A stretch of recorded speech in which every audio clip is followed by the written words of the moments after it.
Wilson, Dewey, Legislative Director. Lori Murphy-Lee. Adrian Mouton-Henderson, OPC. Marcus Walker, DCSU. Ben Burdick, PCS. Monty Felbar, DCSU. Samara Strickler, DCSU. Daniel Jones for DCSU. Patty Boyd, DCSU. Cheryl Doe, DCSU. Salome Drummond, DCSU. Lisa Waters, DOE Finance. Bob Jones, Finance. Great. And? Oh, Ted Treyeu, DCSEU. And? Lenore Hall, DLE. Great, thank you so much. Okay, so I had sent some notes last night about the agenda, and I see it was changed. Thank you very much. I'm going to have to dash out at 11:30, for which I apologize for a call I can't change. So, anybody have any changes, additional? Anybody who just joined, please? This is Bill Fisher from the Vermont office.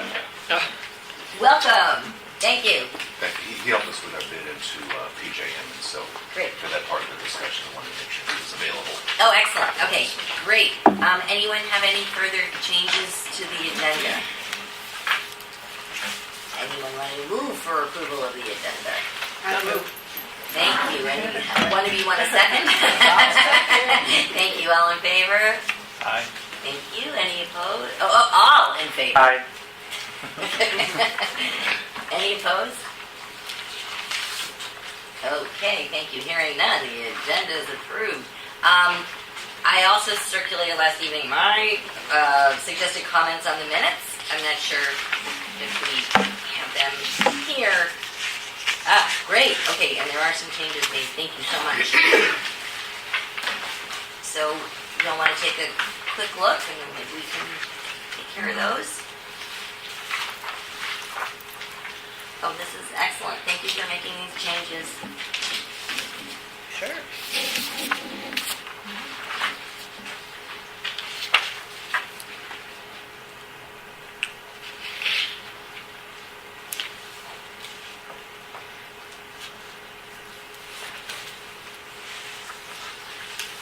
And we may have decided that we don't need to change out the cover photo. Did we decide it was OPC? I think we thought it. I think we identified the location, but I think they were It still doesn't looking for look like- somewhere. it doesn't Yes, look like that it. was, Okay. It looks, well, it's Lafayette Square. Lafayette Square. yeah. I think they were looking for something else. Or That's really, more. not the Yeah. OPC. Okay. So for those of you who aren't looking at the minutes, this has to do with the cover photo for the EM&G report, which was not evocative of our great home. So, okay. Anybody have any further comments on the minutes? Hearing none, would somebody like to move for approval of the minutes? Or are you all still looking? We'll give you a moment more to look.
I have a question.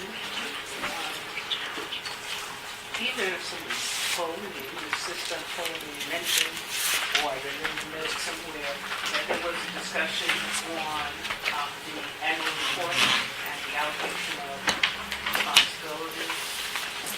Oh, there wasn't any in-depth discussion. No, but that would be discussed Yes. either this meeting, but Yes. I don't see it on the agenda. It is, yeah. No, it just moved up. It's the 1, 2, 3, 4, 5th. After people. Oh. And plain white. Okay, thank you.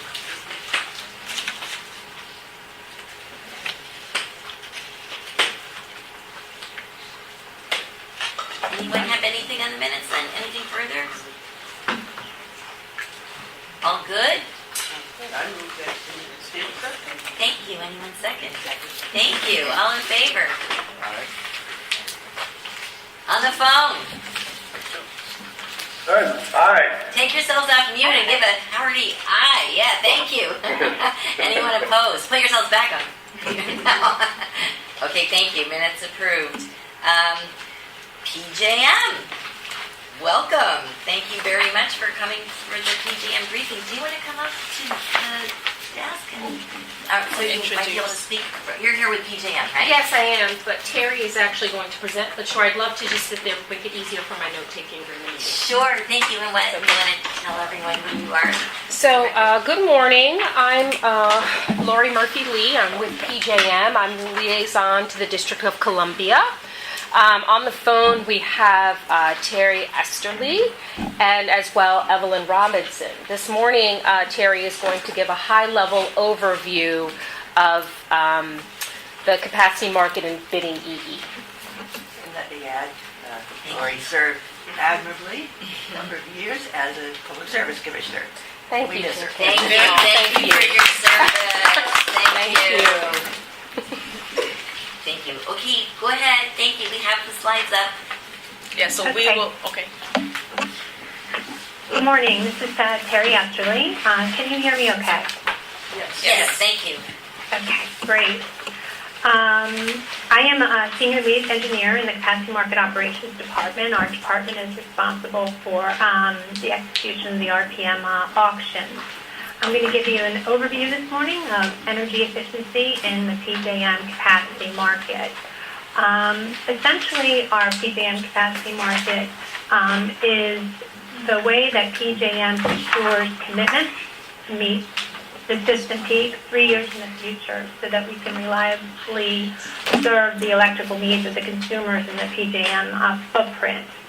Our PJM market consists of the reliability pricing model, which is essentially just a series of auctions where PJM procures capacity on behalf of the load-serving entities, and then essentially charges those load-serving entities for the capacity that we procured on their behalf.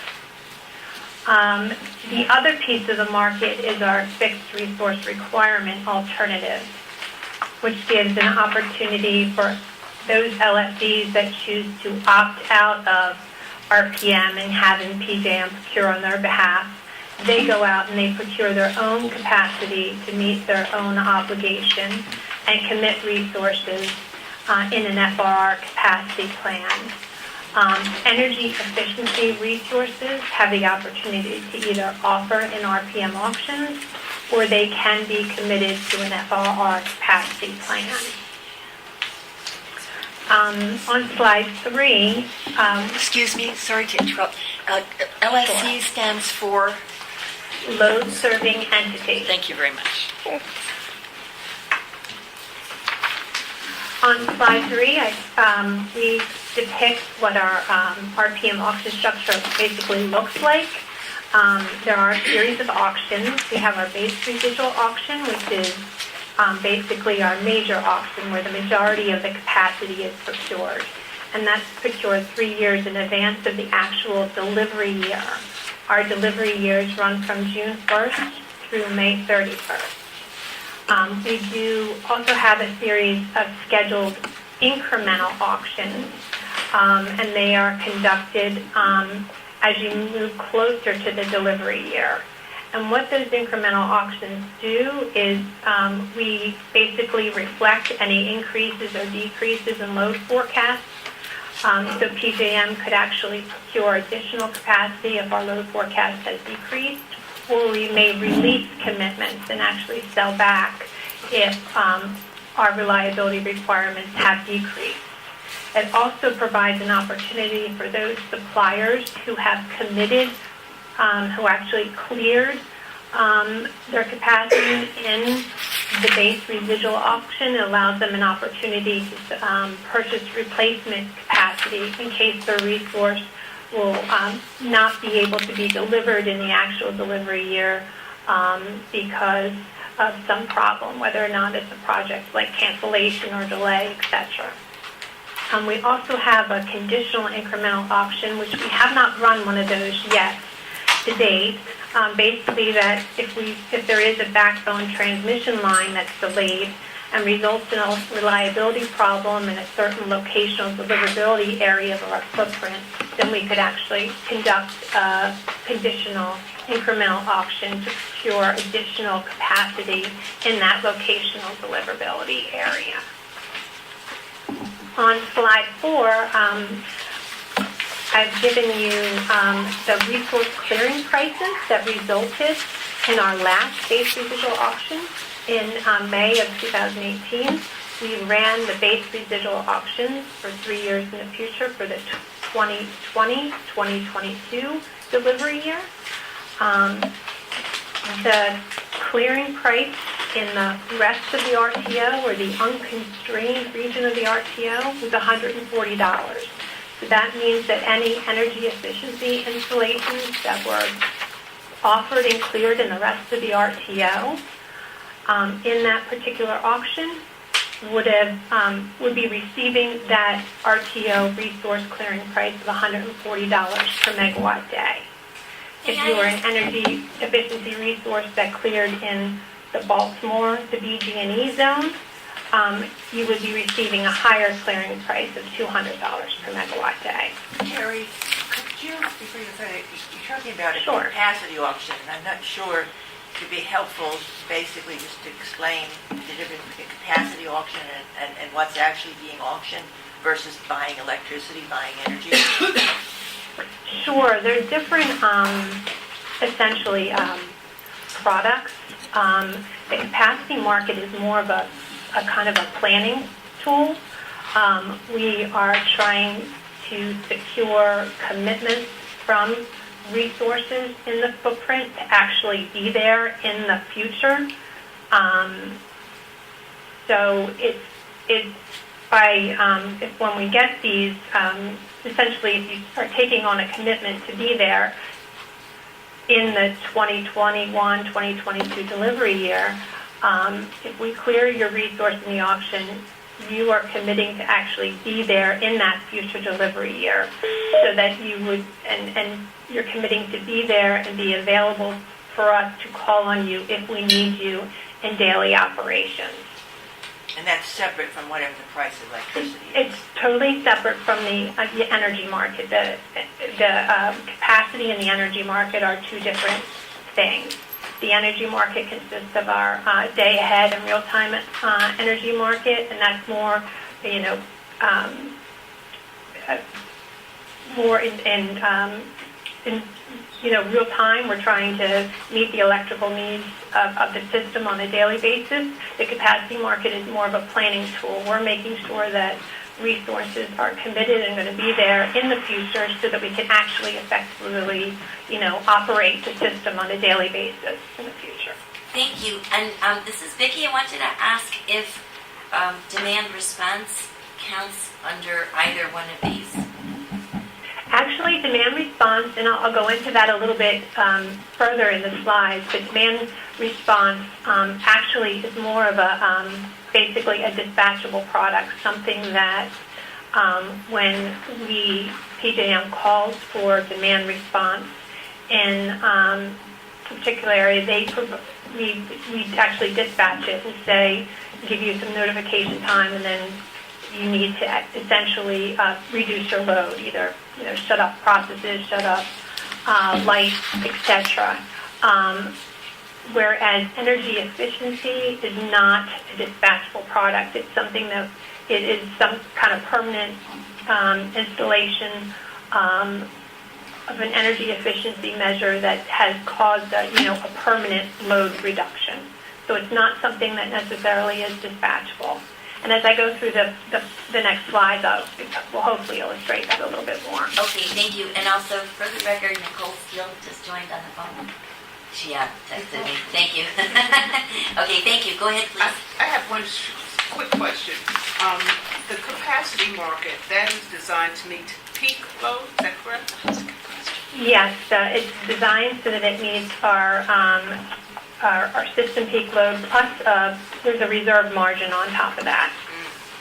So we define certain reliability requirements. We define the actual amount of capacity that needs to be procured in these auctions. And that's all, we post what basically our planning parameters are for each of the auctions, and we let people know exactly how much capacity we are targeting to procure in the auction. Thank you. And a question about how granular is peak load calculated at? In other words, is it an average over the year, or is it done in seasonal? Or we post the load forecast that's actually used to develop the reliability requirements, and it's a summer peak load forecast. Okay, thank you.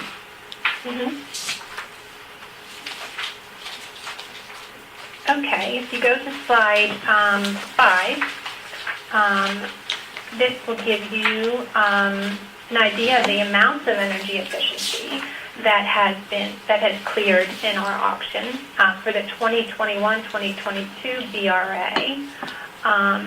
We cleared 2,623 megawatts of energy efficiency resources, and they cleared as what we refer to as kind of annual EE, meaning that they provided a demand. Those installations provided not only a demand reduction during the summer, but also was able to provide demand reduction in the winter. The energy efficiency also has the opportunity, if it's just a summer period energy efficiency, meaning if it only has the ability to provide a demand reduction during summer, they have the opportunity to offer in as a seasonal summer EE resource, and the PJM can essentially facilitate some type of a matching process in our auction where they can be kind of matched with the winter period resource. If you clear as a summer period EE, you're not going to get, you're only committed for that summer season, and you only get revenues for that summer season. Whereas if you offer and clear as an annual resource, you would get an auction credit for the entirety of the delivery year, and you're actually committed for the entirety of the delivery year. We've seen growth in our EE. The first delivery year that EE was offered in was the 2012-2013 delivery year, and at that time, that first auction, I think we had about 570 megawatts of EE that cleared, and it has grown, and as you can see, it's been there was 2,623 megawatts of EE that cleared as annual in the last ERA auction that we conducted in May of 2018. In slide 6, just to kind of explain We have Yes. one more question in the room. Sure. I'm sorry, this might be obvious to others, but because the energy efficiency is a fixed, permanent decrease in demand, that means that from auction to auction, it's calculated at the base amount is the prior baseline at the prior auction. Is that how it works? Yeah, I'll go into that in a few more slides, but essentially, when you want to offer an EE installation actually into the auction, you are submitting an EE M&B plan to PJM, and it is basically telling us the amount of nominated EE you're offering the auction. So you're telling us, okay, this is the demand reduction that this EE installation can provide during the summer, and this is the demand reduction that it can provide in the winter. Once you provide, that value, it's against whatever the standards are at the time that you submitted the plan. We don't make you keep on reevaluating what the load reduction value is based off of changing, standards or building codes or anything like that. Oh, okay, thank you. Sure. Okay. To give you a sense of the amounts of revenue that an EE resource could receive, basically, if a market seller offered EE into an RPM auction, and they actually cleared that sell offer in the auction, they will essentially receive auction credits during the delivery year.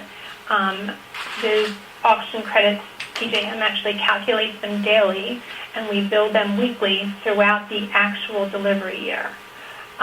So that if you had offered and cleared EE in the 2021-22 BRA that we just conducted last May, you actually will not see any revenue until the actual 2022 delivery year.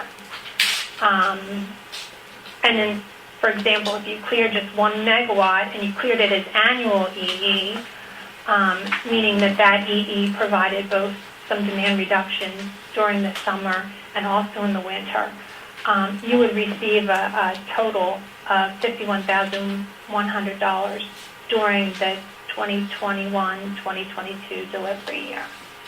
And that's just based on the fact that you cleared 1 megawatt and the actual resource clearing price in the rest of the RTO was $140 per megawatt day.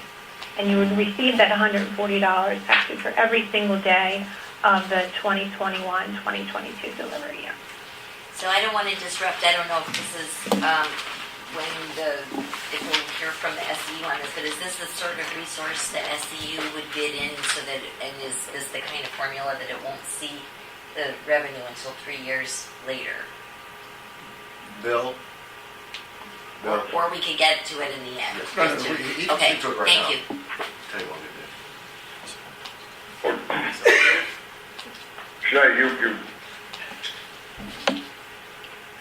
Yeah. This is what we would bid in for. We work through a third-party aggregator, so I think we get our money front. Is Enmol there? No, it's not here. But you're right. Yes, we bid into these resources, and we work through a third party, and we receive the revenue up front, and then they sell into the market. So then they get it back. I see. Okay, so the SEU gets it immediately, but it's the third party that sees gets it the money 3 years later. later. Okay, thank you, that's helpful. Thank you. So there's a margin that they Yes. get, yeah. Terry, I think we're okay. Thank you. Okay, great. All right, I'm up to slide 7. Basically on slide 7, we have our energy efficiency resource definition. This is the definition that basically that is in our tariff.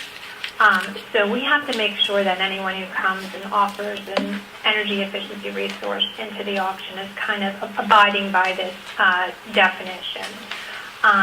Basically, what EE resource represents to PJM is the installation of more efficient devices or equipment, or the implementation of a more efficient process or system, but it has to exceed whatever the then current building codes is, appliance standards, or any other relevant standards are that are in place at the time you are, planning to offer that energy efficiency resource in.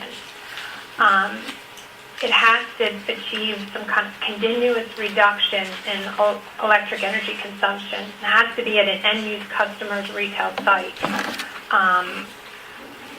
But that reduction cannot already be reflected in our peak load forecast that we prepared for the auction for the delivery year.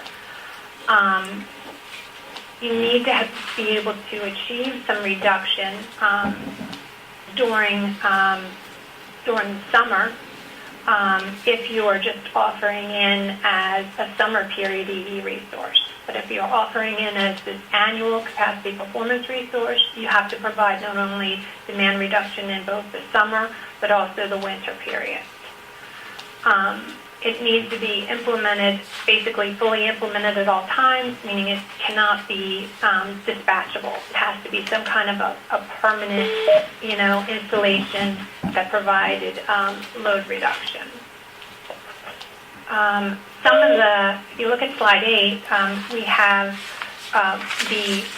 what we consider our eligibility criteria for an EE installation to be included in an EE resource.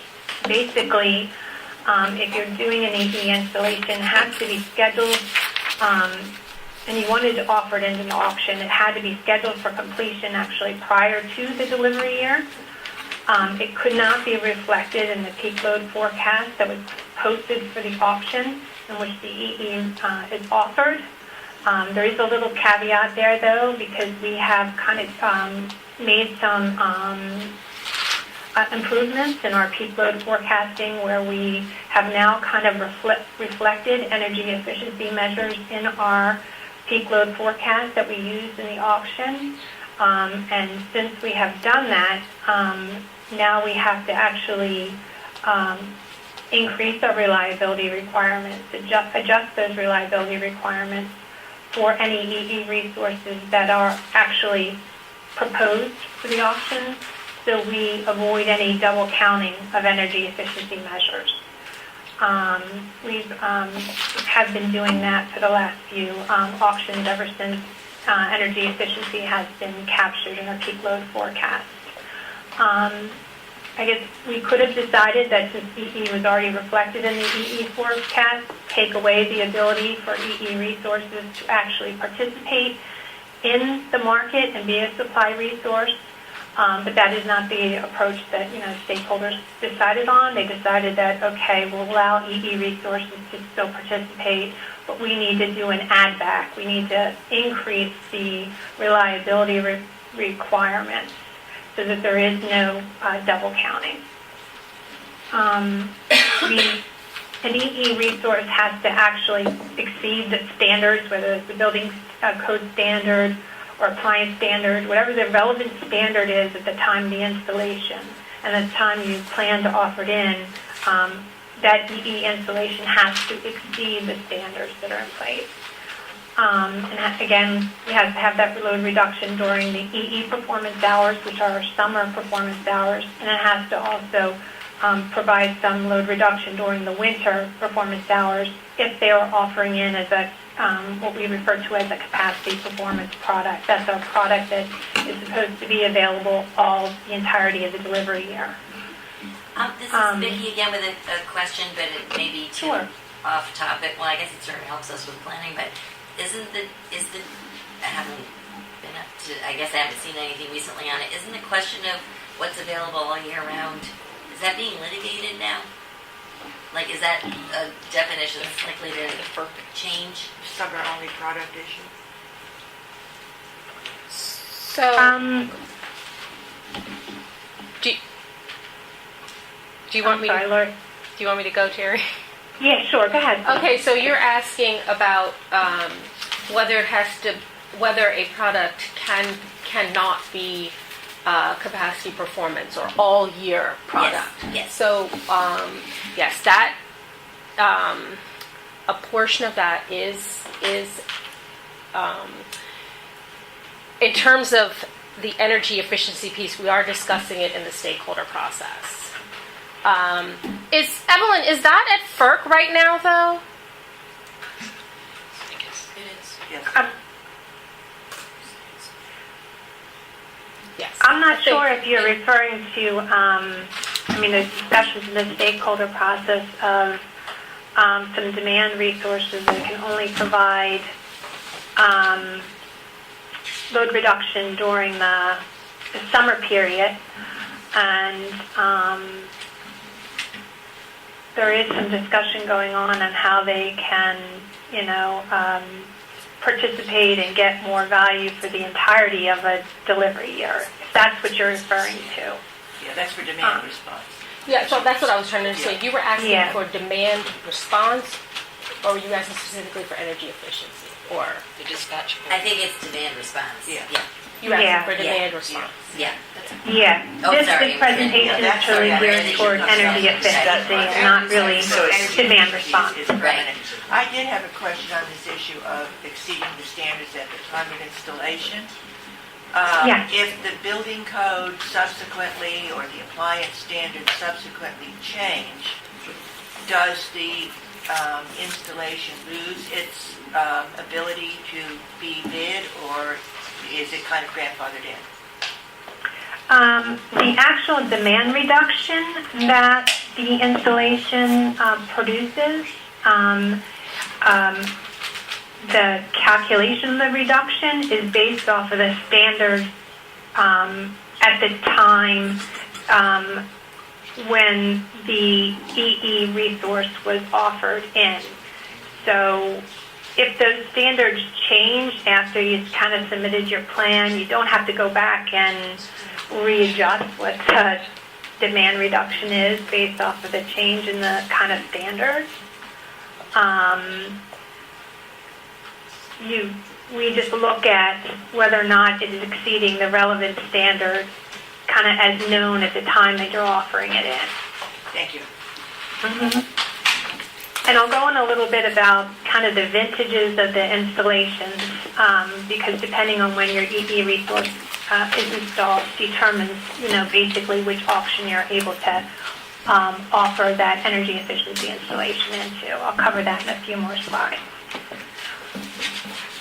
Okay, if you go to slide 9, if you look on the left there, those are EE installations, basically that PJM has recognized in our RPM auctions. Basically, the majority of the installations that happen to be coming through are actually lighting retrofits or upgrades, but we do see air conditioning and heat pump replacements and tune-ups, chiller replacements, appliance replacements, motor replacements, variable frequency drives, some building weatherization, and manufacturing process improvements. But any of these installations, basically, they have to meet the eligibility criteria, being they must be like a permanent installation. So something like just removing devices like delamping, that would not, or just like reducing your load by switching off devices, that would not be something that would qualify as an energy efficiency resource. There can't be user controlled, such as like switching the load by turning the device off, or having the load reduction produced by any kind of behavioral changes. It has to not be controlled by a user, and it needs to be permanent. And we need to demonstrate that that load reduction actually exceeded whatever standard was in place at the time that you were offering that EE installation in. And and those installations have to actually provide some demand reduction during our defined EE performance hours, which in a couple more slides I've given you what the defined EE performance hours are. What won't qualify as EE is anything that is just removing load from the system, or anything that is actually dispatchable, or anything that is behavioral. And that's so all the items that are listed on the right table basically do not qualify as EE. And And on excuse me for market. interrupting, just to ask the SEU for a quick check on the list of things that qualify. These are all things that SEU engages in, right? Or there's some programs that Yeah. SEU hasn't touched on all of them? Yes, I don't know about the very last one, about the manufacturing process improvements. I'm looking over it, no. Okay, my engineers say no. But I don't believe we've had much in the way of manufacturing processes, but we've certainly had all the lighting. There's lighting controls that we also are ineligible, if I'm not mistaken. Occupancy sensors. Yes, occupancy sensors are not We eligible. have been impacted by, we did have a de-lamping program that we could not submit with the T12s. That was a few years ago. But we submit mechanical ECMs, we submit chiller equipment, and the bulk of it's lighting. I think about 70% of our claim is lighting reduction. Thank you. Thank you. Okay, if you go to slide 10, this goes over what energy efficiency resources are eligible to offer into an auction. Basically, we have a definition of what an EE resource is and like how we model it essentially in our auction. And what an EE resource essentially represents, it's kind of an aggregation of EE installations that occur during a set period of time from June 1st to May 31st in a particular zone or subzone. So we model these EE resources by installation period, and we model them by zone. An energy efficiency resource is eligible to be offered into our auctions, and they can offer in as this capacity performance resource, meaning that resource that can provide some kind of demand reduction on an annual basis. So they're offering in for an annual period of time and going to get it paid for the entirety of the delivery year. Or you can offer in a summer period resource, meaning it's only able to provide, demand reduction during the summer performance hours. But as such, if you offer a summer period, you're not getting an auction credit for the entirety of the delivery year. You only get it for the summer season. Only certain installation period EE resources are eligible to offer into an RPM auction. So essentially, each EE resource is of a certain vintage. It represents those EE installations that were to be installed during that June 1st to May 31st time period. So depending on its vintage, it determines whether or not it's eligible to participate in an auction. So when we ran the auction for the 2021-2022 delivery year, the base residual auction that we just had in May, there was actually 4 installation period vintages that could offer in. So if you had any EE installation that was installed in the 2017-2018 delivery year through the 2020-21 delivery years, so those 4 installation period vintages of resources were able to actually offer into the auction. Excuse me. What does Sure. LDA stand for? LDA stands for Locational Deliverability Area. Okay. So we have 27 locational deliverability areas that are recognized in the PJM footprint. We do not model every single locational deliverability area in the auctions. We only model those which we think have the potential to be, constrained and actually have price separation. Although we have 27, we don't necessarily model every locational deliverability area in an auction. Thank you. Mm-hmm.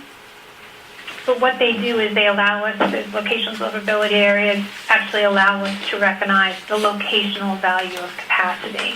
That there may be some areas that are import limits constrained. We can only get so much capacity into that area. So that would mean that we'd have to, if there's a restriction on the amount that we can get into that area, sometimes we need to actually commit more expensive capacity within that area. And that's how you get kind of the price separation between the locational deliverability area and the rest of the RTO, the unconstrained area of PJM. Okay. If you're offering an EE resource, there's a minimum value of EE resource that we accept in our auction.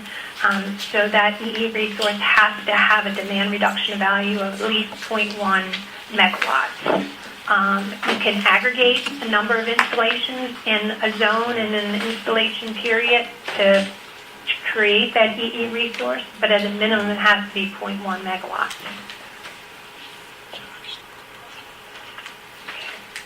On slide 11, we go in what talk about the EE resource requirements. So essentially, if we have a capacity market seller who wants to bring an EE resource and offer it into the auction, they must submit a measurement and verification plan prior to the auction. There's certain EE setup screens in our ERPM system that they have to complete prior to the auction. Our EERPM system is basically our online internet tool, which allows our market sellers to actually submit offers into the auction during the auction, when the auction is actually open. If the market seller is actually offering planned megawatts, which the majority of the EE that's coming in is actually planned megawatts, they need to establish credit with our PJM credit department prior to the auction in order to offer it in. Prior to the actual delivery year, they'd actually have to submit a post-installation measurement and verification report, which is demonstrating that they actually met the demand reduction value that they committed to meeting. And then they also have to permit an audit, a post-installation M&V audit by PJM or an independent third party. In the M&V plan on slide 12 there, basically the plan, they're describing what are the projects that make up the EE resource. They're talking about the measurement and verification techniques that they're using to determine and to verify what the nominated EE value is and the capacity performance value is of the project, and the schedule for when the projects are going to be installed, and the schedule for all the measurement and verification activities. We require that plan 30 days prior to the actual start of an auction.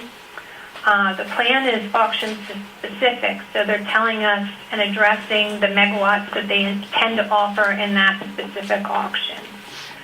We do have a whole PJM manual that's dedicated to energy efficiency measurement and verification, and that's our PJM Manual 18B. We also provide a template for the plan and an actual Excel template where they give us the nominated EE value and the capacity performance value of the EE resources that they intend to kind of offer into the auction. On slide 13, I go into a little bit more about what the nominated EE value and the capacity performance value is. Basically, in a nutshell, the nominated EE value is basically the average demand reduction that resource provides during our defined EE performance hours. The EE performance hours are basically hours that are in the summer. They're between the hours of hour ending 1500 Eastern Prevailing Time and hour ending 1800 Eastern Prevailing Time during June 1st through August 31st. So what that nominated EE value is essentially providing, okay, well, what is the demand reduction that EE resource can provide, in the summer. when we moved to capacity performance and the fact that resources had to provide and be there on an annual basis, this capacity performance value essentially captures the lower of the average demand reduction that you provide during the summer, during the EE performance hours, and the winter performance hours. So it's the lower of either the summer demand reduction value or the winter month.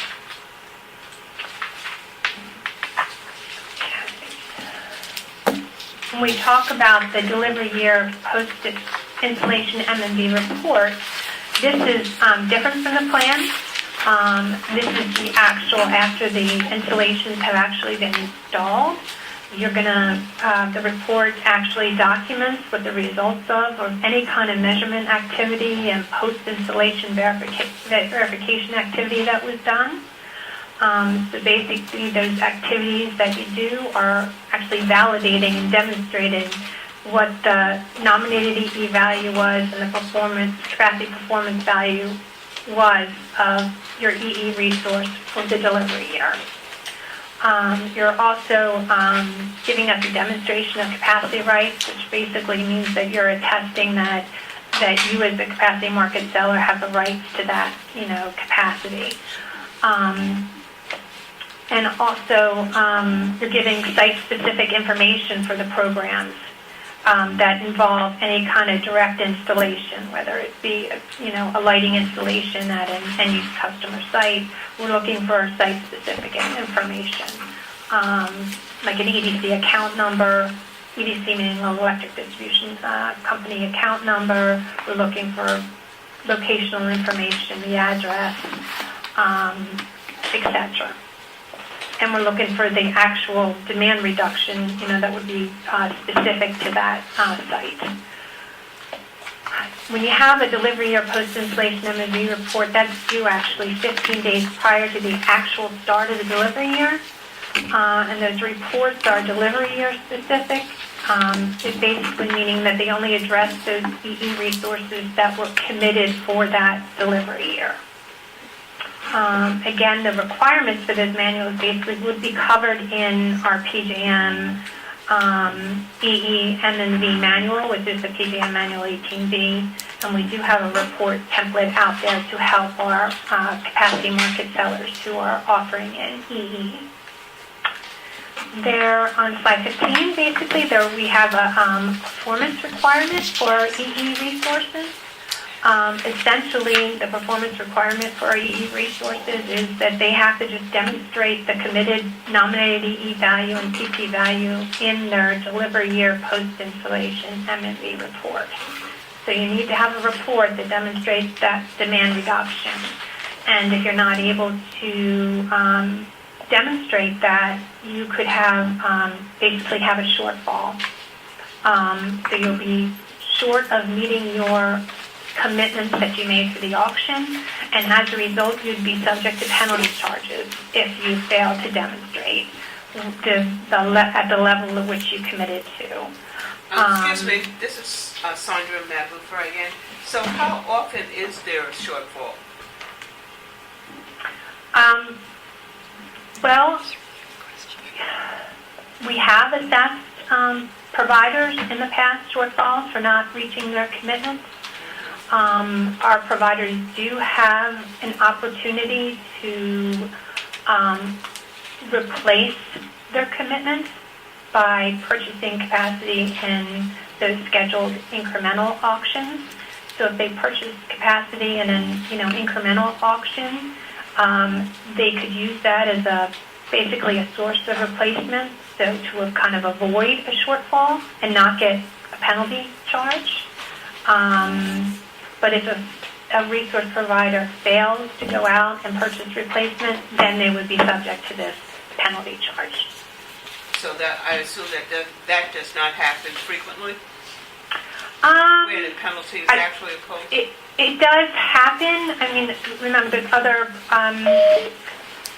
not only EE resources are clearing through this auction, but there's generation resource and DR resources. So we do have some participants who will start the delivery year and not have enough value on their resource to meet their commitments, and they didn't take care of it through purchasing and an incremental auction, so they would then receive the deficiency charge. I don't have off the top of my head what the number of penalty dollars we've collected for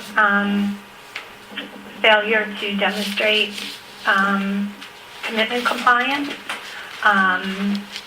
but typically there is someone who has some kind of a shortfall. Okay. If you could provide that at some point, that would be helpful to me. Yeah, we can look into see what we could be able to release or what may have been publicly released. It could vary from obviously from delivery year to delivery year. It's majority of people are coming forward and satisfying their commitments. It's a very small amount in relation to the amount of capacity that's actually committed to the market. That's fine. I just would like to see the parameters, sort of just the range. I'll make sure to follow up with you on that then. Okay, thank you. How does PGM define the owner of the resource? Very good question. Yeah. Well, and do you provide guidance on how it can be transferred to, say, like an aggregator or such? Well, the only party that could actually offer an energy efficiency resource into our market would have to be a PJM member. So the PJM member would have to come forth and actually give us a measurement and verification plan. And they should be only offering EE resources for which they have the rights to claim that, capacity. You can work, there could be a third-party kind of aggregator, out there. But they should have some kind of a, contract with that end-use, that end-use customer that they do have the rights to it. From the DCSEU, it's a condition of taking any rebate. The customer signs over the rights to the DCSEU, so we would establish that. And most people, since the minimum you can put in anyway is 100 kW, most projects aren't that big, and then we aggregate them, and then that's how we retain the rights to it, and we generally verify that with the account number, the utility account number, which we send.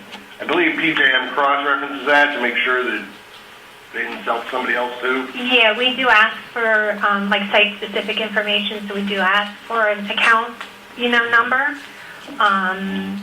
and that way we try to prevent the double counting of EE resources, the same one being offered or same installation being offered by two different parties, by getting the more site-specific information. So who is the owner in the DC SEU case?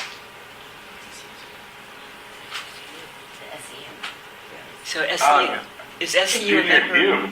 SEU is a member of PJM. So sorry, I think you said that whoever submits to the auction has to be a member of PJM. So is it the third-party aggregator? Probably the third party. That would be EMC. So that EMC? EMC is the member.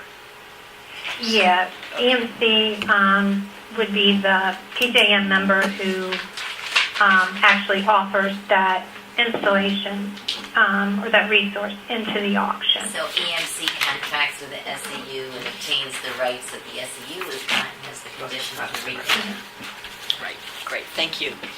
That doesn't change the rebate after the fact. It's not like the proceeds of the PGM auction go back into, say, like a larger retrofit or anything like that. It's more of just a proceed back to the DCSU for your budget. Correct. Okay.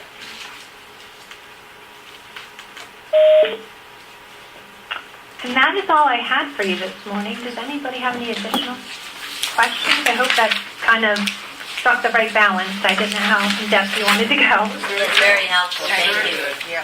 It might be helpful, Thank you. we're a little bit past schedule, but if the SEU can add to anything or annotate with its thoughts on participation in PJM? We can also do that maybe in another session, no lengthier. How much, how much have you realized in terms of dollars? Right. So in Mod 4 that the advisory board reviewed at the last meeting, or maybe a few meetings ago, we realized, I should say net, that came, after Right. fees and everything else, $375,000. Through which auction? That was for a series of auctions. That wasn't one auction, that was a series of auctions. Since you- So we had been accruing money for a while, and then took all of that money at one time and moved it onto the contract last month or the month before. So that was to date, To from date. the inception from 2012 or whenever you started. It wasn't 2012. We didn't start bidding. Right. You started But after. we bid 2012 projects, and I Yeah, do, when for we, delivery in 15. Right. Yeah. So I think it's also important to point out that, it mentions in our contract that we can bid into PJM, but when we were on an annual contract, it didn't make sense. So Oh, right. that's why we went with the third-party aggregator. What they did was they charged us a premium for taking the risk on future delivery, and so we actually got the money. So we would get that money in the current year. But that was about a 40% premium. And then when we got on a longer-term contract, we renegotiated that deal. We thought about doing that ourselves, but I think the startup cost would be too much. And then once you get past FY19, it doesn't make any sense for us to, since we don't know about the future of the contract, it would make sense for us to still be that aggregator. So that's why we're still going through E and C, but we're paying a much smaller premium. And so I can look into that. And to add to that, when this was first done from VEIC standpoint, the district required that these funds be held in escrow until it cleared the penalty phase. As you heard in the presentation, there's a possibility of this money being clawed back or fines being applied if the savings are not delivered in the expected year. So part of the reason why they just got it this fiscal year, we had to hold on to the initial check until it cleared the penalty phase and then release the funds to DCSU. And that's kind of the process that we've established moving forward for any revenue coming to PJM that the DCSU is going to receive. I asked just if, Terry, is you still on the phone? Yes, I am. How does now DC is in the EMAC area and then it's in the PEPCO zone, but how does energy efficiency coming out of DC that's bid into the market, whether it's in the SEU or any place else, compare with other areas of PJM? Well, actually, if you are in the PEPCO zone, Yeah. you're actually considered in southwestern MAC. So, Locational deliverability area. Southwestern MAC LDA consists of both the BG&E and PEPCO. With the last auction that we just had for the 2021 and 2022 delivery year, any kind of EE that would have been in the PEPCO would have essentially been received the rest of RTO clearing price, the unconstrained clearing price of $140 per megawatt day. That location wouldn't have been in a constrained LDA. but I was And not we're not- asking about... is that what you meant? No, I wasn't asking about the price. I was asking about the amount. Oh, the amount that Megawatts. cleared in, Yeah, how does, say, the DC area or DC, or how oh, compare to other areas? it's something of that we could the probably beach? get Yeah. to in terms of, We're looking to see how we couldn't compare it. I could not be able to give you the amount that cleared in the DC location. But we would be able to provide you the amount that cleared in PEPCO zone. But we couldn't get down to the granularity of the Yeah. amount that Which would cleared also include what Montgomery in County or... the District of Columbia. Is that something PEPCO would have, a difference between what? I don't think that PEPCO would be able to provide that. It's an issue where, unfortunately, at this time, we do not have what we call a registration system for energy efficiency. All these plans and reports that we get from our capacity market sellers that are selling EE essentially are either, spreadsheets or Word documents. There's no kind of, central location, and they're just telling us the amount of EE in a particular zone. They do give us site-specific information that has often gives us like the zip code or something like that, but we don't have a central repository or a database where we store that information and could easily retrieve the amount that actually cleared in DC. There'd be no way to get that information at this time. Excuse me? Well, we know what we submitted. I don't know how it compares to any other. I meant for the whole Yeah. everything coming out. The same way we know for like the RECs that are registered to the gas system, you do know the actual physical location there, so you know how many, megawatts there are in DC compared to other places. And I just wondered if, so you don't have a system to say in all the zip codes at DC, this is what was sourced from those zip codes. No, we don't have a way of doing that. We're not automated in that way.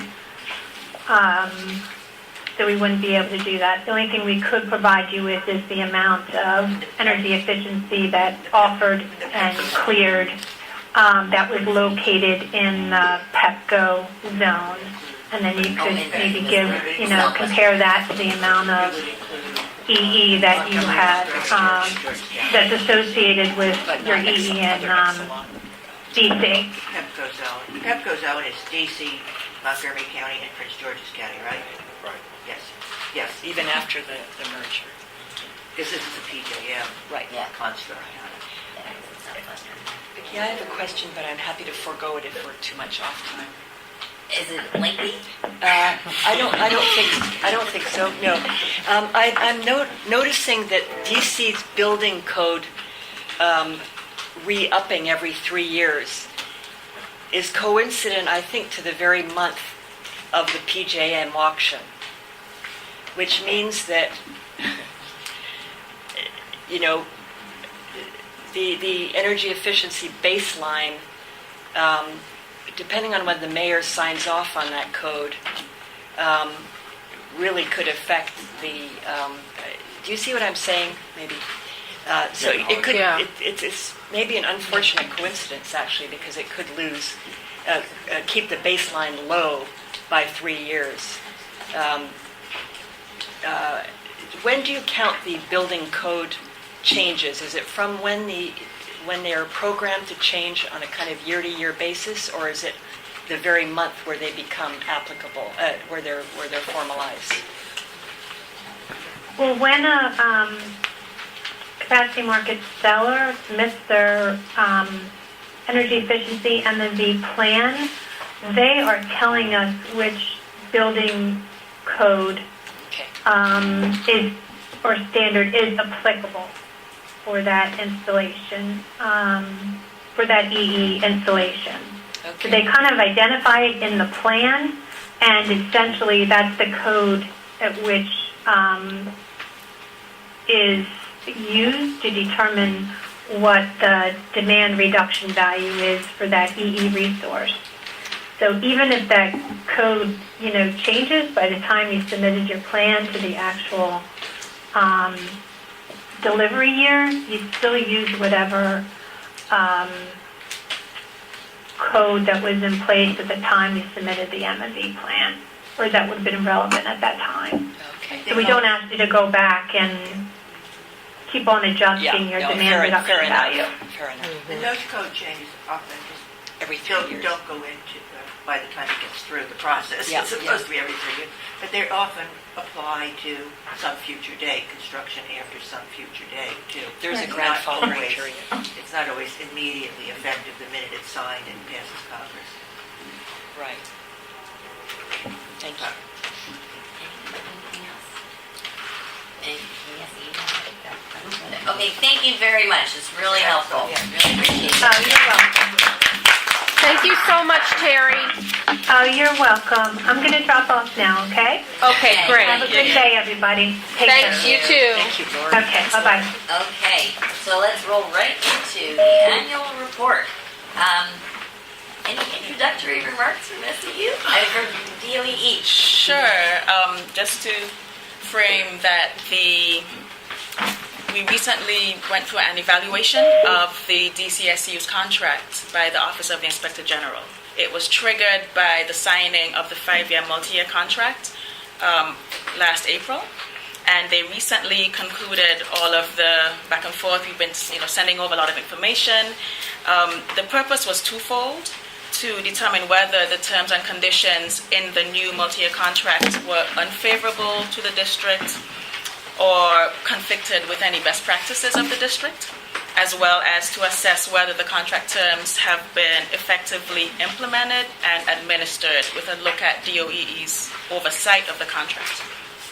So we recently, last week, received the draft report, and they've asked us to limit circulation since it's still in draft form, and then they will take all of our responses into consideration when issuing the final report.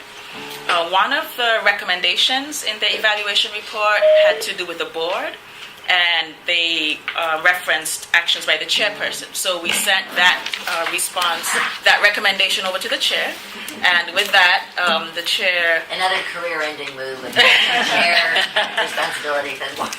having to do with the timing of submission of the board's report. So we asked the chairperson to say a few words about that. Which is that will not happen again on my watch. Because I can only handle so many career-ending moves. So... They all lead to something bigger and better. That's right. The phoenix shall rise. So, we had started, before getting publicly shamed, talking anyway about how to make this year's annual report drafting more humane than last year's and more timely anyway, because last year, like as I was quoted in the minutes, was like, I don't want to see that happen again this year. So, what I think we talked about last time, and I'd still, welcome any response to it, but was instead of us regurgitating everything that's already in an EM&V report and everything that we've already been regurgitating for the last year every year and turning in a 36 or 46 page document, that what might be a better practice for us is to just attach the EM&V report for the specifics and have our own paragraphs or page on any particular points that warrant discussion. So, which we talked a little bit about last time, and that we could each take on a topic to discuss. I mean, I know that in the past we talked about working groups formulated. To me, it seems like each person has a particular area of interest or expertise, and they're going to write it on their own anyway, and can share it with others for comment. So I would suggest that we break it down by topic area. No, this is my notes to myself, sorry, that I did last evening. But I'm happy to share it, when I get back to my desk. And obviously we can comment on it. And what struck me also, and this might be, sort of a question for the SEU, is in the last meeting, when the folks who drafted the EM&V report went over the report, there were statements as to achieve this, missed that, or, how the performance went. And we all said, why did that happen? And the answer was that would be something to discuss with the SEU. So what it seems to me would be the case is that for the person who dives into a particular topic, that we'd be able to have a point of contact in the SEU to bounce some questions off of, so that we can say, we saw, from the EM&V or from whatever went on this year, some issue we would like to comment on. We talked with you guys and we put it into our recommendation or our thoughts as to how to interpret this EM&V report. Sure, that's fine with us, and let me serve as that point of contact. Great. I remember when we had this discussion at the last meeting, there was a reference around the 2 performance benchmarks where we achieved over the minimum, but we didn't exceed the maximum. And that was in the Green Jobs annual benchmark and the low-income savings portion of that benchmark. Right. That benchmark is twofold. There's a low-income spend threshold that we have to meet, and there's low income savings. But you didn't get the spend threshold. We met the spend, we exceeded the maximum spend, but not on the savings. Exceed the maximum or exceeded the minimum? The maximum, The maximum On the spend. on the spend. but not on the savings part. Remember that the savings, we had a new modification that was put in at the end of fiscal year 17 to actually solidify how much savings we had to achieve in the low-income space every year. And that is, to set a firm number instead of a floating number, as it had been in the original 5-year contract, the way the 5-year contract was drafted. So we established a firm number, so we weren't trying to hit some moving target every year. And that was where we were a little bit deficient in hitting the maximum there. So, but the next report that you guys will be writing is for the FY18 performance. Right. So if there, we don't, clearly we haven't closed out FY18 yet, so we don't know where we are in terms of all of the benchmarks. No, Next we're report writing is on on FY17. 17. 17? Yeah. Yes. Yeah. So, we had gotten that Yes. change in the legislation that said that the board's report isn't due until 3 months after the EM&B report, so it's already looking back at 17. So, 17, which is... so for those two benchmarks in 17 where we did not exceed the maximum, if you want to circle back with us as you're writing the report to receive a full explanation of, what happened and why we were a little bit deficient. Well, I guess I don't want to constrain it to the two. I mean, I think it's not necessarily why did we get access? Or I'm sorry, It's more, yeah. please, and don't limit it to those, any others, we're happy to talk about. Thanks. Well. So, but what I meant was sort of from a process perspective, if, the person who's rating, so for example, we've been talking about things like societal cost test, and is that something that sings? And is there anything that we can do about tracking the health implications of some of the things that the SEU does? So that's more like a conversation, to say like, is the societal cost test working for us, or is it the way that the EM&V people evaluate, for example, health benefits, which is just by plugging in a multiplier for what some table somewhere says is a benefit because of asthma case reductions, but isn't really necessarily towards, DC specifically. That may be an area for conversation that we wanted to have, but it's, so with that said, I thought that we would, I just divided into topics, so I'll just, throw them out here. That we'd have an executive summary. Last time John did it, he volunteered for this time again. I thought that it would be appropriate for one each to comment on. If there's comment that is to be had, if there isn't, let's not. On each of the benchmarks. So for electricity consumption, seemed like it would make sense for Pepco. And again, if anybody else wants something, this is just me making stuff up. Natural gas consumption would be Washington Gas. Increasing renewable energy generating capacity. I had a question mark for that. And I don't know if we want to have... Well, we have... So Nicole is the representative of renewable energy, but she's been active in commenting on green jobs. So I didn't assign her. Well, if you want just the numbers on solar interconnections and the number of solar facilities that are certified, what's happened in the last, whatever years, we have those numbers. All right, so why don't we start with that? I'll just start with the facts. That's great. Okay, because they We didn't get have your name on anything. We get an interconnection report from Pepco, and then we do the certification, actually updated anybody what's on our website every month. Yes, no, that'd be great. Okay, then increasing energy efficiency of low-income properties. I put OPC on it. Our low-income rep has been vacant for a very long time, or absent. Do we have any movement on that, by the way? So the burden doesn't all fall on OPC. I understand MODA has a candidate, so Okay. hopefully they'll be appointing one shortly, but they would know the previous Well, year. right. Yeah. So in the interim, may we assign OPC? Thank you. Green collar jobs, Nicole? Yes. Thank you. I take that as a yes, I will. Thank you. Okay, leveraging external funds, for which this conversation was very helpful. We don't currently have a replacement for Lenny, correct? For economic development? Who's that? Let me check on that, Vicky. I'm sure I'll check with Daniel Connor, but no one else that has been sworn in as yet. But I think they also have somebody. Okay. Any volunteers? Well, let me hold that for a moment to tell you my other in my head assignments. Reducing growth and peak demand, which is more narrative, not numeric. Millie? Yes. Yes. Yes, thank you. Reducing growth and energy demand of largest energy users. Kirsten? I'm on here. Are you volunteering? Yes, I am. Thank you. I like this spirit. And then it struck me that there are other things that are in the contract but aren't necessarily performance benchmark. Like, would we comment on Solar for All? And innovation. Well, not in 17. Not 17. Okay, so never mind that one. Innovation. You know, aren't we? Isn't there something on it? Innovation, yes, you could comment on that in the 17. All right. So, how about Richard Graves on innovation?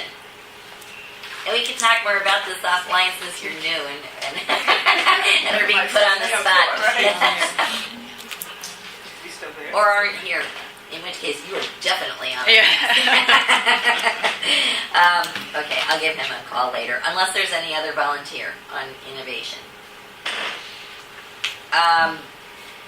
So then other items that aren't really covered by the benchmarks, but that I thought would be helpful were, like I was referencing right now, something like commenting on the societal cost test and or the usability of the EM&B, and I signed up Nina. You know that I'll be offline until mid-October. That's okay. We can give you 90 days. Yeah. This is not really a benchmark anyway. Yeah, thank you. Going forward, What was that again? well, there are things that we talked about, which you and I can talk about, because I got to go to my meeting. I'm so sorry, my other call. Offline, but just Okay, that's what we'll... forms of evaluating the SEU's performance that aren't benchmarks, but are ways of evaluation, like looking at the societal cost test. And we'd had a lot of general discussion on whether or not we ought to be altering, whether or not there's any room for alteration of the tools for evaluation anyway, like, sticking with utilization rate versus whether there's any other tools. The last category I had was going forward. I put myself on part of that for the closeout, which would have to do with, thank you,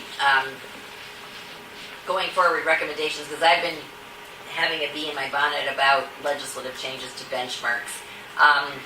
CBE requirements, that's also one that we should talk about. So I need a volunteer for CBE and for leveraging external funds. And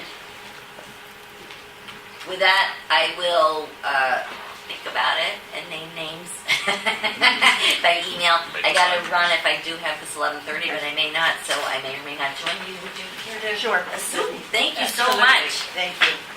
I guess the next thing we have on... Before you move Yeah, sorry. this is just a comment and a recommendation. My family says that I shouldn't do this. It's not good for my health and well-being. But I have these midnight thoughts, like everybody else says, I'm sure. But one of the things, and you can go big. Okay. This is just food for thought. That we need something, and it's consistent with the discussion or the direction we're going in terms of making it simpler and shorter, that we should have a really laid-friendly fact sheet or something that we could not only attach to the document, but also share among our members so that they can give this to our constituents. We don't mind, OPC doesn't mind taking the lead on doing that, but I think it really is important because we have a really valuable document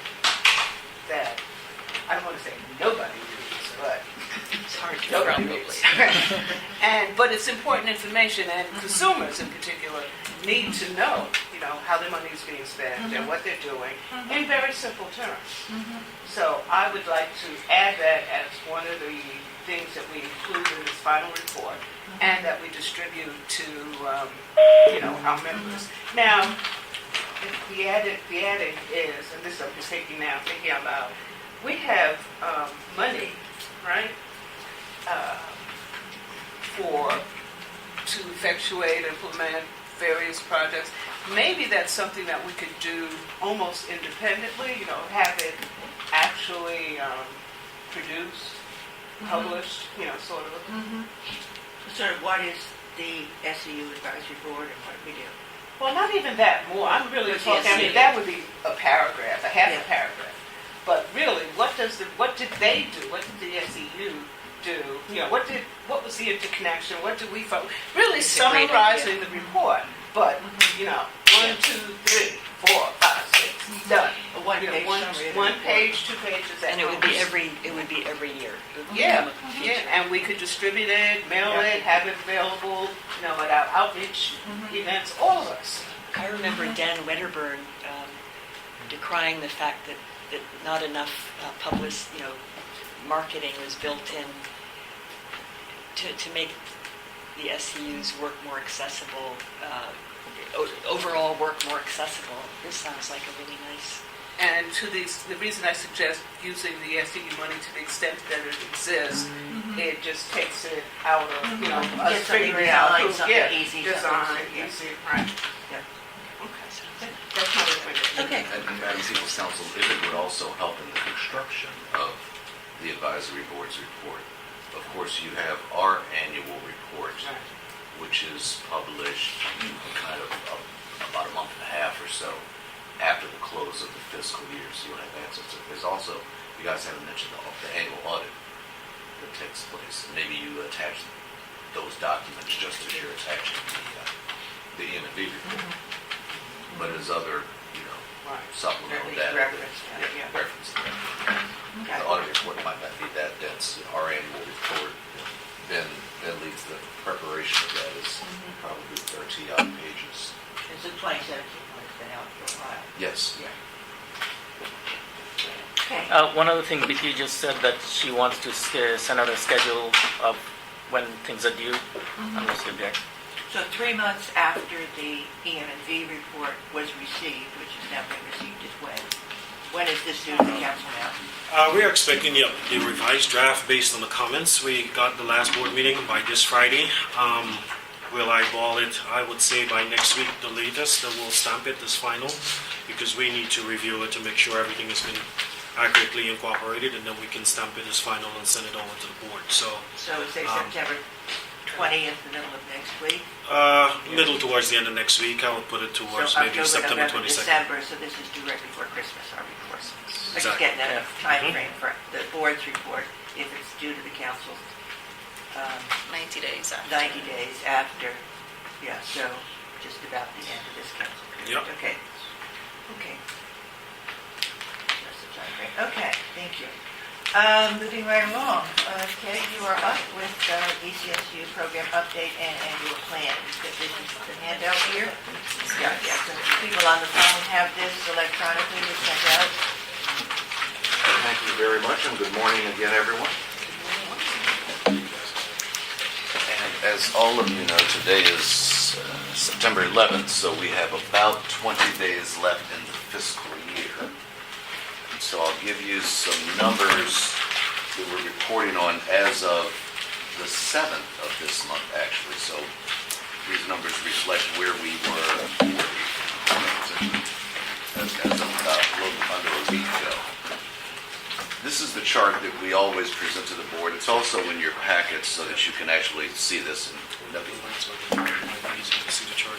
Yeah. Good thinking. Got that? Okay.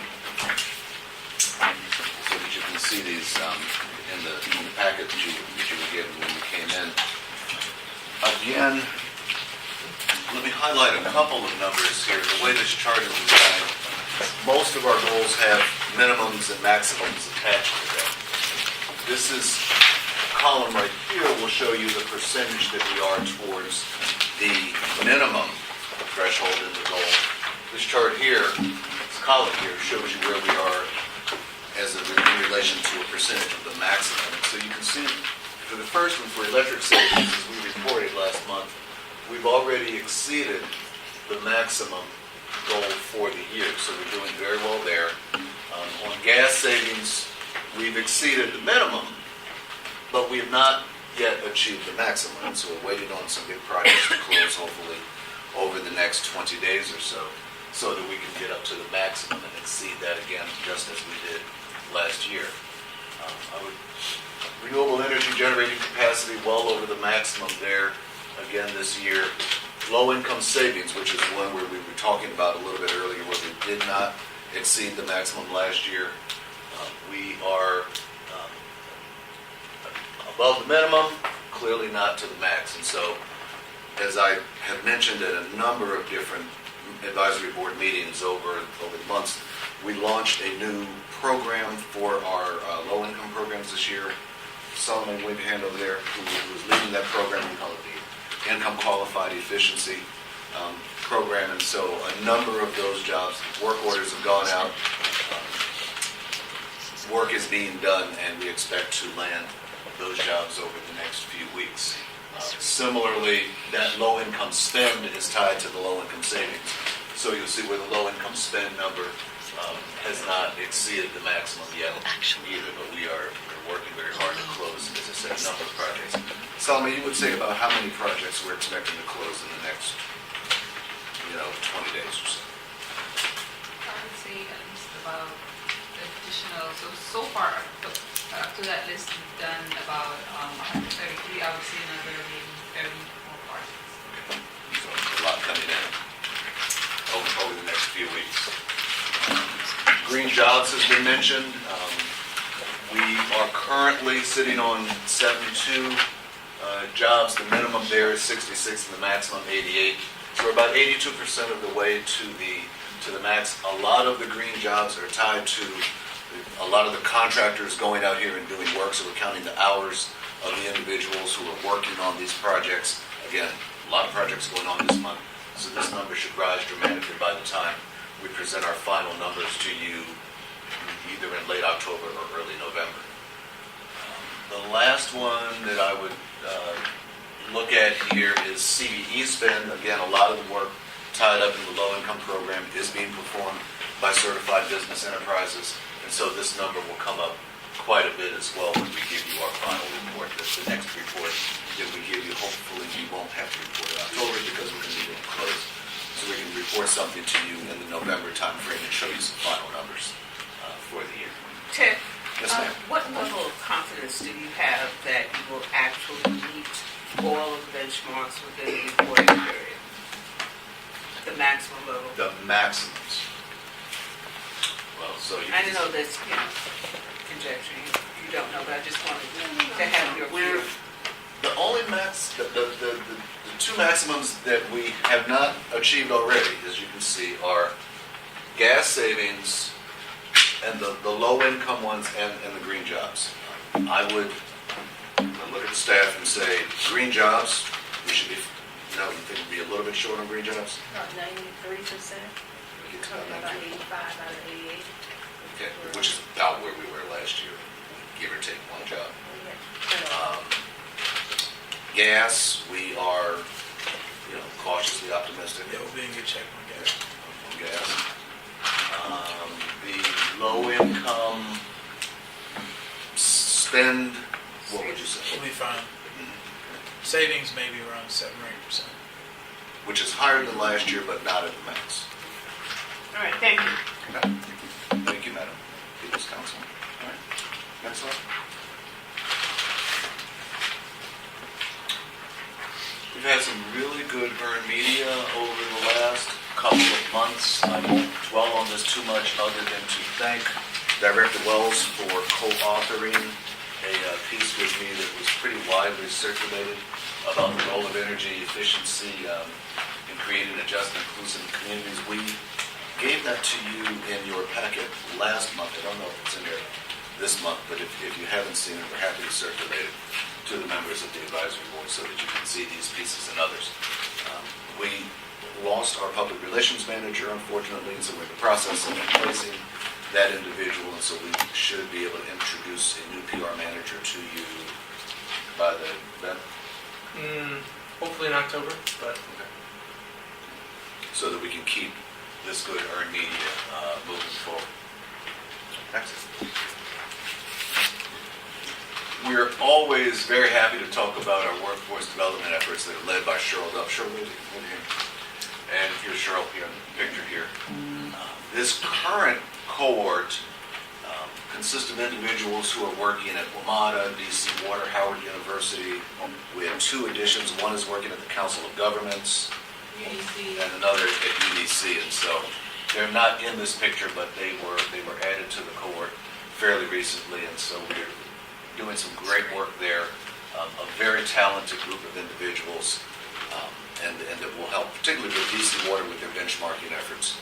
We're really, really happy to work with that very large energy user. And this cohort will graduate when, Cheryl? In December. Yeah. And hopefully most of them, like the members of the prior cohorts, will go on to full-time employment, if not with their current employers, with some other companies and organizations here in the city. Okay.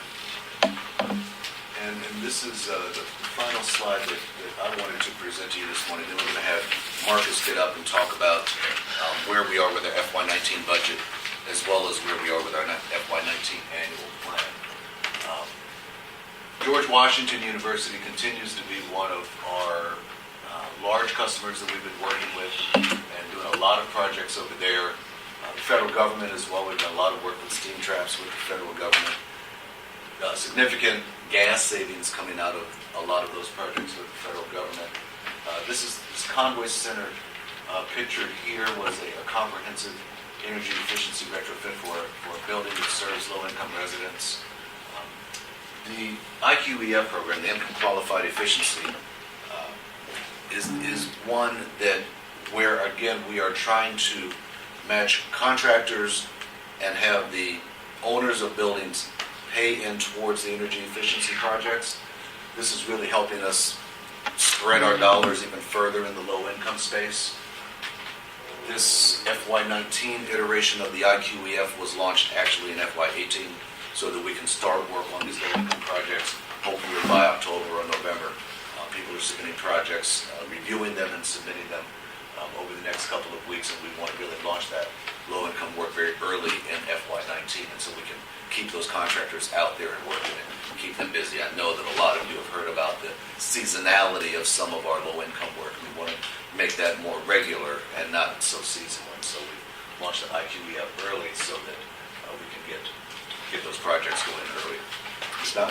Ted, could you repeat, you said that building owners, this program is a collaboration with building owners who The contribute? owners of low-income multifamily buildings are contributing towards the cost of the energy efficiency projects. So there's a cost share between us and the building owners to install the energy efficiency measures.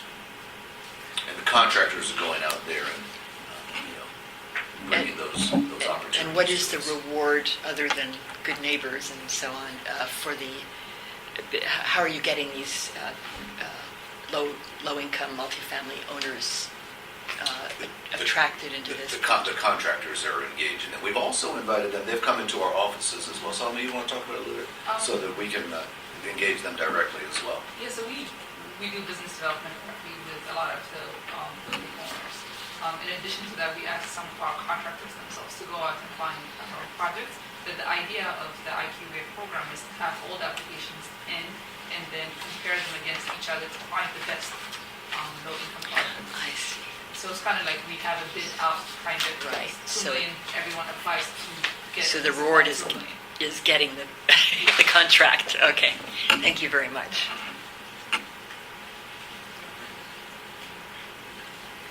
And then, so that, Solomon. Yes, I would like to add that prior to FY18, we were doing a lot of hard work projects. We were paying 100%. So the reason for this one. And the competition is, it's a scoring system where if you did bring in leverage funds, the higher leverage funds they, building owner gets, the higher funds they get. So that's money we can use for other projects. Excellent, thank you. So now we'll turn the page to FY19. We'll let our Director of Operations, Marcus Walker, come up and talk about where we're going next year. Can you go back one more slide, please?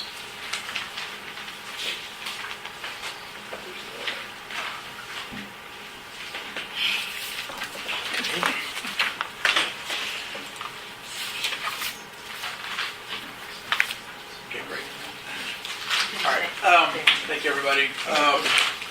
So in the abbreviated time frame, I'm going to try to hit some of the highlights. But I do. How many folks have seen this slide before?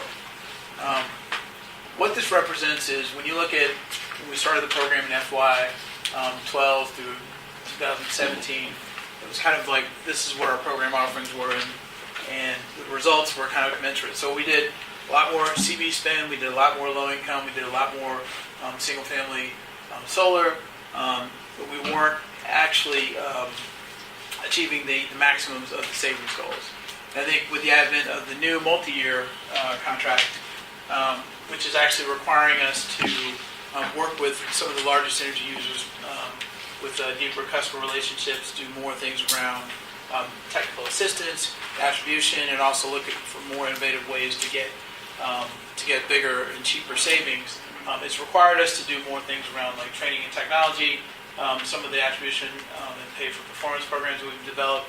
We're doing more work with DCRA around code adoption, and then also the benchmarking work. So this is kind of the first previous 5 years, and this is the work that we're doing. And I think in terms of us getting a higher energy savings, along with having a lower CV requirement and low income spend, I think is directly attributable as to why I think we're doing better on the energy savings. And so when you talk about FY19, essentially what we're talking about doing is building on what we've done in the past, what we've done in the 2 previous years. And so what that means is ramping up more on the code work as well as the attribution work and market transformation work, so that we can stay concurrent with some of the changes in the market, but also help us serve our customers. And to that point, so our priorities are A, hit the contract goals, also B, serve our customers and work with our partners, and 3, try to create as much impact as possible for our market rate and our low-income residents. So what you're looking at here is essentially what our energy goals look like. So on the left, you've got the gas goals, and the blue columns are the minimums, and the greens are the maximums. On the right, you've got the electric goals, and you've got again, the blues are the minimums, and the oranges are the maximums. Now, one of the things I want to talk about in terms of, I think, where we're going in 19 is that we've been able to achieve a sense of institutional maturity in terms of we have a number of our customers that are now starting to come back to us. We're having repeat customers as well as acquiring additional customers. And so on any given month, we have roughly about 600 customer or contractor transactions in terms of folks that we're working for. So that's actually an increase, I think, over our years past. And so even though our goal is we know we've got to get big, cheap savings, we're still working with a lot of the small businesses, and you'll see that in our program. And so we're still able to provide that technical assistance and rebates to those customers who are still seeking out to do energy efficiency regardless of the market that they work in. Next slide, please. So this is a breakout of our budget. By our contract, we are required to only spend 20% within a G&A, and the rest is our program budget, so that we can maximize how much in terms of rebates are going to our customers, which is roughly about 52%, and then the rest is going to program support. Any questions? So next slide, this is the breakout of our budget. And just to where we're getting our biggest lift, and I think you'll see it on the subsequent slides about what we're going to continue and what we're going to start doing, is in the C&I space, where either through rebates or through our custom program, that's where we're doing a lot of technical analysis and paying out rebates to larger customers, or where we have contractors or residents actually seeking rebates when they're doing work on their in the small business sector. I do want to call attention to, when you look at our programs and technical services, what's included in that.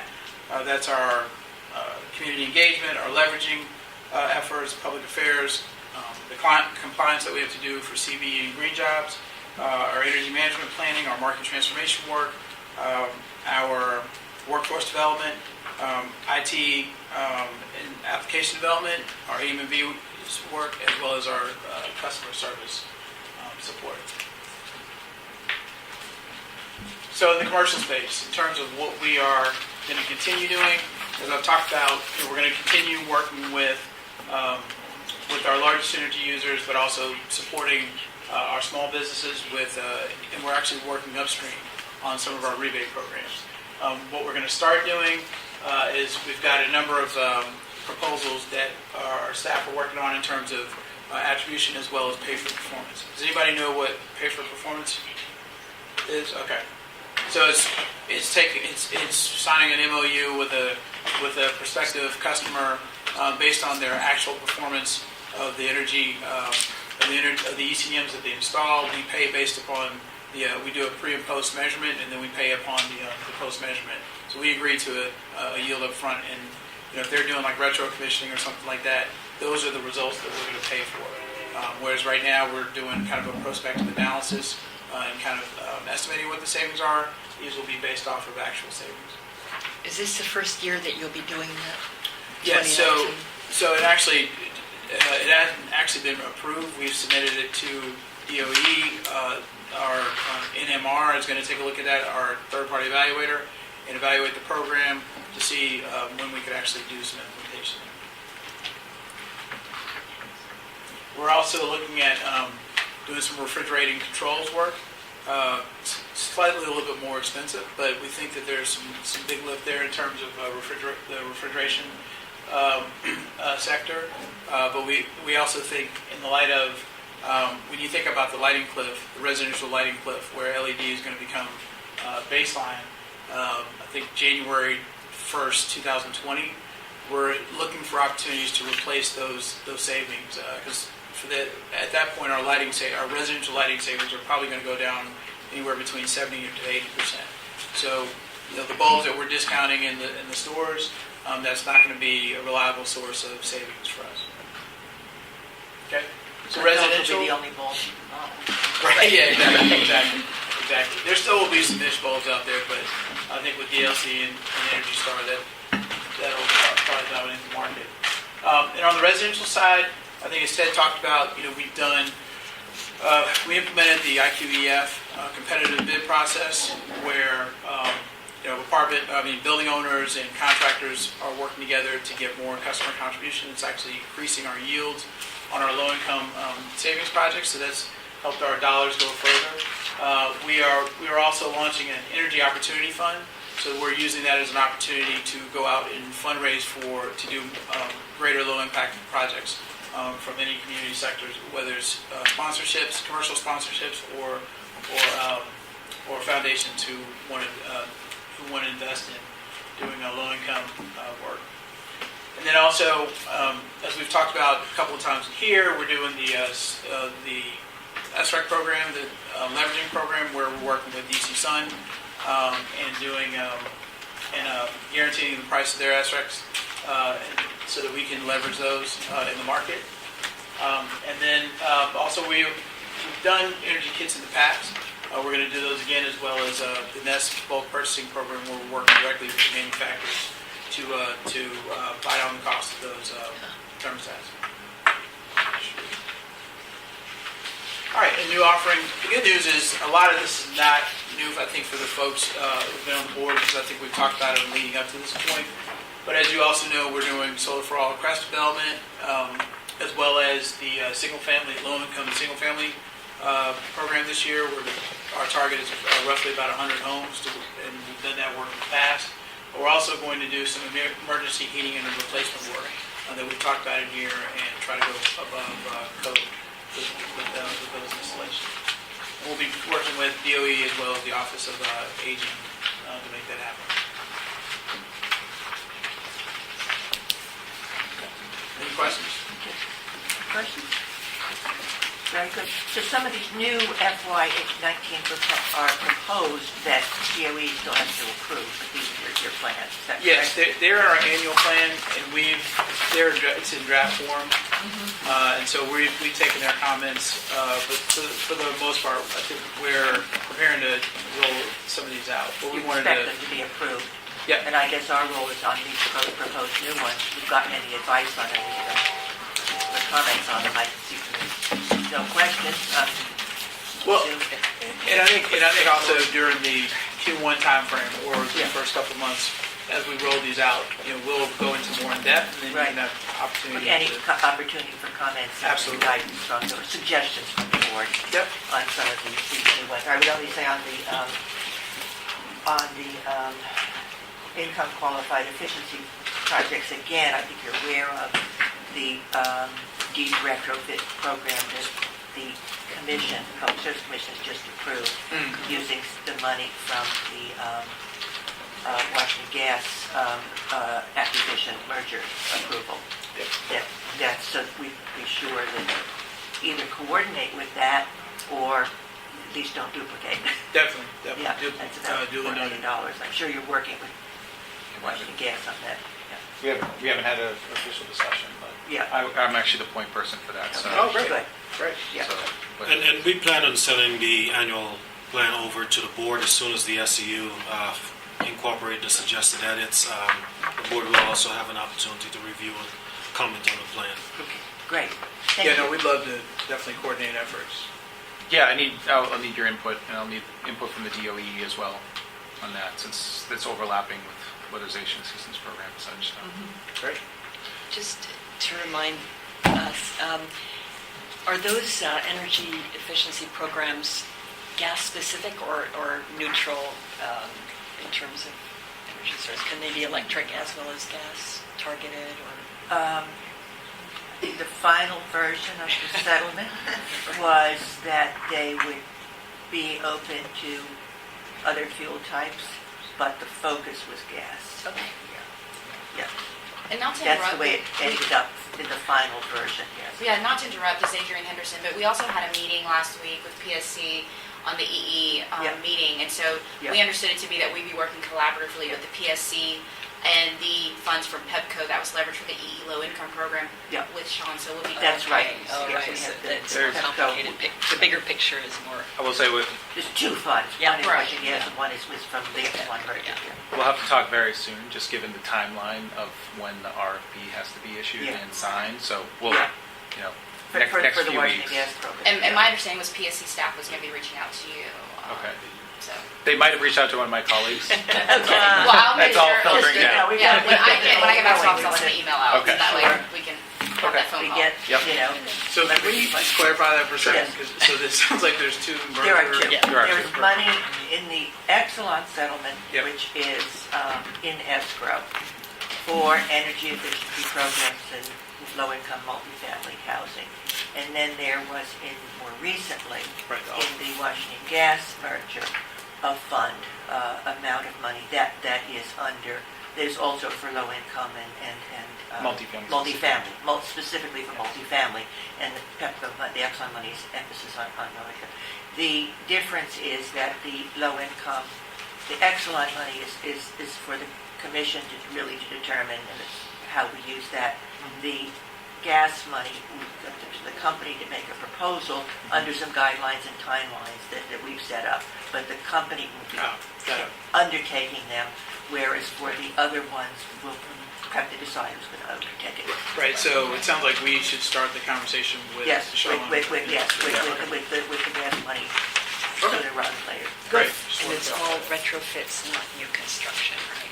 I believe so. spending. It's not I think for the- specific, but it is, like, Yeah, it would be understood. more beneficial, I Yeah, think, for the retrofit. retrofit, yeah. The PEPCO money has been approved for deep energy retrofit. Retrofit, Yes. okay. Oh, well, this is helpful. Right. Yeah, To to get get the money. For FC, it's FC And there's a 1148. working group on And that. there is a working group Oh, that will be okay. convening within the next 2 weeks. So Yeah. be watching for notices from PSC. Yes. Super. Thank you. Okay, thank you. Looking at the agenda, we skipped over legislative updates. Robert? Really don't have much. The only thing we have is the DC Clean Energy Omnibus. Was introduced in July by Councilmember Mary Kay. The bill adjusts the renewable portfolio standard to 100% RPS by 2022. Restructures the SEU contract, remove the 75% expenditure floor for gas and electric programs. Requires DOE to coordinate with SEU and the Green Bank to establish an incentive financial assistance program qualifying and affordable housing providers to meet building energy performance requirements.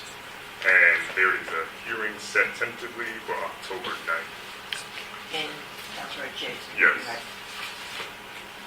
And that is all I have. And it's my understanding it's subsequent to that, then Councilman Duffy Right. so will also be sequential. having a hearing. Okay, thank you. Review of DCSU expenditures, is that?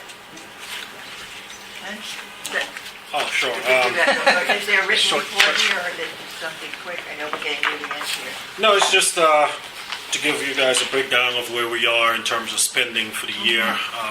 The SEU have reported $13.3 million in expenditures, and that's through July. We haven't received the August bills yet, so we're still expecting them to spend roughly about $7 million over August and September to be able to at least maximize their budget.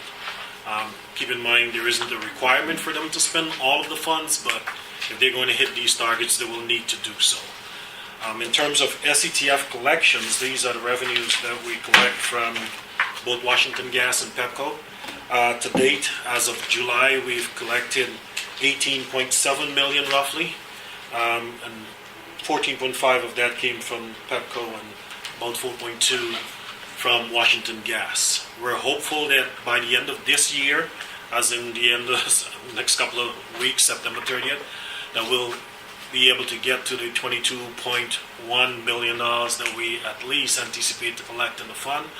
Our projections and analysis show that we should be able to collect that based on historical trends and even the new rate increase. We anticipate August and September to really be able to take us to that mark. But we'll let you know, hopefully, I wouldn't say in the next board meeting, because it usually comes towards the latter end of the month, but definitely by the end of October, we should have a full idea of what we collected for FY18. Okay, any questions? I guess Nina? the amounts, the more efficiency there is, the more demand declines in spite of increase of demography in DC, so the better we all do our job, the less revenue there'll be, That's why they increased the rate. which is why the rate was increased. I was going to say that, but yes, that's the general premise that, Okay, you know. just wanted to give them, just catching up here. Yeah. Thank you. Okay. Are there any other matters coming from the board? Any board business, anything else to bring up? DOE, anything else to bring up? Okay.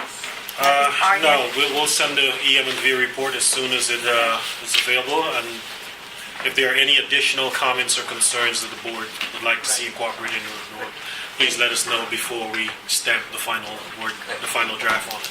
Given that our annual report, due around December 20th to the council, I think Vicki will send out a deadline that she'd like the first drafts of those people who've been assigned parts of the annual report. And I guess our next meeting is October 9th, is that? Lenore? The second Tuesday. The 9th, I believe, the 2nd? Yeah, October 9th. October 9th. All right. Anything further? We are adjourned. Thank you very much. Thank you.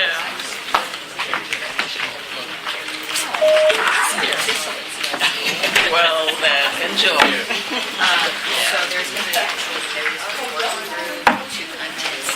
Once updated, sometime it's Well deserved. yeah. Definitely next 2 weeks. So you have you guys are welcome. Oh, yes. You're welcome. So yes. I don't see no webcast. See no webcast. See no webcast. See no webcast. See no webcast. See no webcast. See no webcast. See no webcast.